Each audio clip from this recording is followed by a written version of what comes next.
முதல் வாசகம். புனித பவுல் எபேசியருக்கு எழுதிய திருமுகத்திலிருந்து வாசகம். அதிகாரம் 2, இறைவசனங்கள் 19 22 முடிய.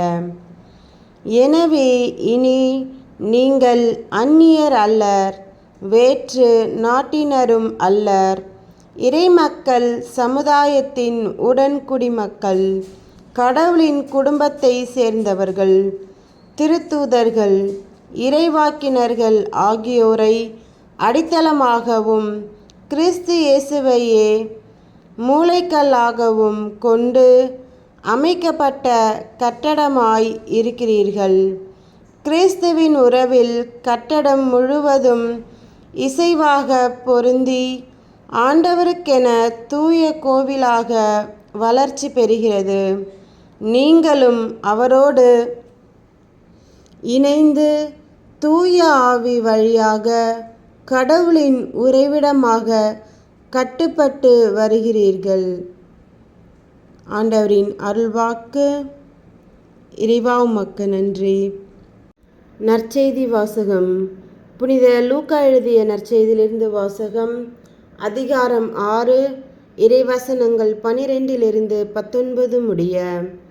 அந்நாட்களில் அவர் வேண்டுவதற்காக ஒரு மலைக்கு போனார். அங்கு கடவுளிடம் வேண்டுதல் செய்வதில் இரவெல்லாம் செலவிட்டார். விடிந்ததும் அவர் தம் சீடர்களை தம்மிடம் கூப்பிட்டு அவர்களுள் 12 தேர்ந்தெடுத்து அவர்களுக்கு திருத்தூதர் என்று பெயரிட்டார். அவர்கள் முறையே பேதுரு என்று அவர் பெயரிட்ட சீமோன், அவருடைய சகோதரர் அந்திரேயா, யாக்கோபு, யோவான், பிலிப்பு, பர்த்தலமேயு, மத்தேயு, தோமா, அல்பேயுவின் மகன் யாக்கோபு, தீவிரவாதி எனப்பட்ட சீமோன், யாக்கோபின் மகன் யூதா, துரோகியாக மாறிய யூதாசு இஸ்காரியோத்து என்பவர்களே. இயேசு அவர்களுடன் இறங்கி வந்து சமவெளியான ஓரிடத்தில் நின்றார்.